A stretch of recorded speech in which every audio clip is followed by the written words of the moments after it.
부모님이 밤에 화장실에 가시는 걸 알고는 있었는데 아들인 보호자도 피곤하니까 언젠간 나오시겠지 하고 기다리다가 잠이 드셨어요. 아침에 일어나서 화장실을 갔는데 이제 아버님이 뇌출혈로 돌아가신 거죠. 그 욕실 사고로 가장 치명적인 게 뭐냐면 물소리 때문에 잘 안 들릴 수도 있고 뇌를 다쳤을 경우에 뇌출혈 시간이 오래돼가지고 골든타임을 놓치게 되는 경우들도 있고 초기 대응이 안 되는 점이 가장 크게 위험하게 볼 수도 있을 것 같아요.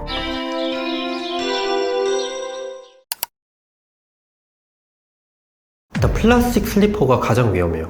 고무 슬리퍼는 물에 젖어도 크게 미끄러지지가 않아요. 근데 플라스틱 슬리퍼는 잘못 찢으면 그대로 슝 하고 넘어지는 경우가 많거든요. 그렇게 될 경우에 머리부터 가장 크게 떨어질 수 있는 경우가 많기 때문에 방문을 돌아다니면서 욕실을 볼 때 플라스틱 슬리퍼가 있으면 무조건 다 교체하라고 보호자님들한테 말씀을 드리고 있어요.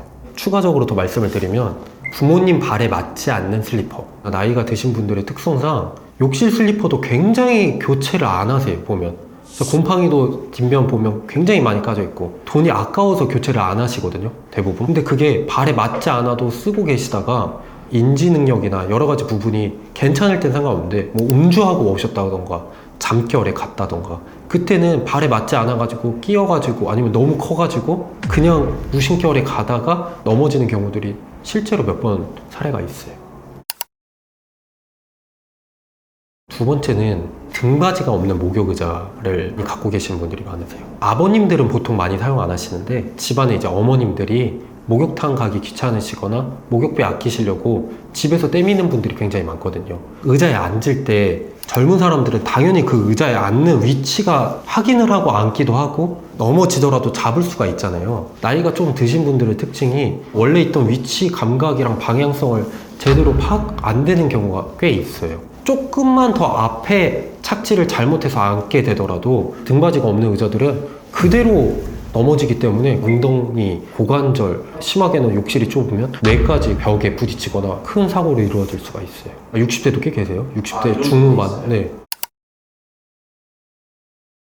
세 번째는 욕실에서 사고 일어나는 거 미연에 방지하고 싶어서 이제 안전바 설치하는 분들도 간혹 계시는데 그 안전바 설치할 때 보호자의 눈으로 봤을 때 필요한 것들을 설치하시는 분들이 좀 계세요. 근데 그렇게 됐을 경우에 문제가 뭐가 있냐면 부모님들은 아까워하세요. 화장실에 뭐 원래 설치하시는 것도 부모님들은 싫어하시는데 용도라도 써야 된다는 생각이 있으신가 봐요. 수건 같은 거를 걸어두시거나 아니면 빨래를 걸어두세요, 거기에. 근데 문제가 뭐가 있냐면 정작 필요해갖고 잡아야 되는 경우가 있거든요.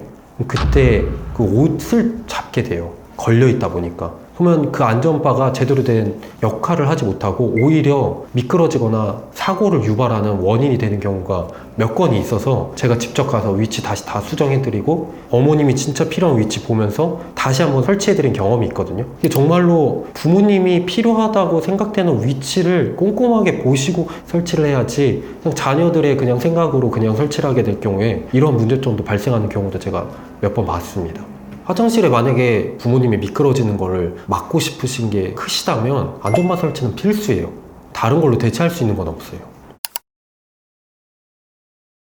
집안에 예방 차원에서 있으면 좋겠다고 생각하는 제품들을 소개해 드려볼게요. 일단은 첫 번째로는 안전봉. 안전봉이 뭐냐면 이 바닥이랑 이 천장을 봉으로 연결해서 거치시키는 거예요. 이게 왜 필요하냐면 저는 이제 현장에서 봤을 때 60대이셔도 뭐 저혈압이 있거나 아침에 저희 부모님 같은 경우에도 일어났을 때 바로 벌떡벌떡 일어나는 경우가 별로 없거든요. 갑작스럽게 전화, 핸드폰이 뭐 거실에 있다거나 부엌에서 뭐 불을 꺼야 된다거나 누군가 와서 현관문을 열어줘야 되거나 이게 천천히 가도 된다고 생각할 수 있지만 마음속에 급하게 일어나서 가려고 할 때 순간적으로 일어나게 될 경우에 머리가 멍해지면서 넘어지는 경우들이 굉장히 사건 사고가 많고 이건 실제로 요양원이나 요양병원에서도 많이 일어나는 사고예요. 80대 90대 요양원이라고 해서 일어나는 사고가 아니라 실제로 이런 경험들은 60대 이상이신 분들은 많이 겪었을 거라고 저는 확신하기 때문에 안전바가 침대 옆에 있는 것을 추천을 드려요. 그리고 두 번째로는 신발장에 안전바, 안전손잡이가 있는 것도 추천드려요. 사례는 너무 많아요. 신발 신다가 벗다가 뭐 현관문 들어가다가 받칠 게 없어가지고 그대로 그냥 고꾸라지시거나 넘어지는 경우는 너무 많기 때문에 이거는 반드시 쓰시는 걸 전 추천을 드립니다.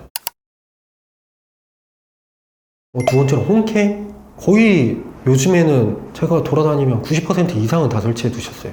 부모님들은 싫어할 수 있지만 60대가 넘으셨으면 부모님을 사랑하는 마음에 뭐 감시하려고 설치하는 목적이 아니라 집 안에 부모님이 많이 움직이시는 장소, 뭐 거실이라던가 방이라던가 뭐 현관 쪽이라던가 시간 날 때마다 틈틈이 보시는 걸 추천드려요. 설치가 되는 곳들이 굉장히 많아요. 인터넷으로 제품도 많고. 만약에 부모님이 집에서 사고를 당하셔서 일상생활이 힘드실 수 있는 부분들이 있는데 장기 요양 등급을 받으려고 하면 한 달 정도 시간이 소요되는데 서울시에서 일단은 하는 게 돌봄 SOS라고 있거든요. 비용은 전액 무료예요.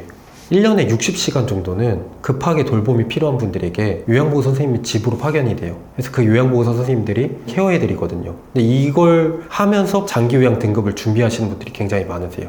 장기요양 등급은 어떤 거냐면 건강보험공단에서 65세 이상 어르신인데 6개월 동안 일상생활을 혼자서 할 수 없다고 판단되신 분들, 혹은 65세 미만인데 노인성 질환을 갖고 있는 어르신들에게 장기요양 등급이라는 것을 국민건강보험공단에서 부여를 하거든요. 그럼 이 등급을 받게 되면 집에 부모님 혼자 계셔서 염려하고 계시는 분들이나 집에서 서비스를 안 받더라도 하도 많이 다치시고 넘어지신 경우가 많았던 분들은 요양원이나 뭐 데이케어라고 어르신 유치원으로 이제 보낼 수 있는 이런 서비스를 받을 수 있는 등급이 부여가 돼요. 그래서 이 등급을 받을 수 있도록 자녀들이 알고 계시는 것도 좀 좋다고 생각합니다.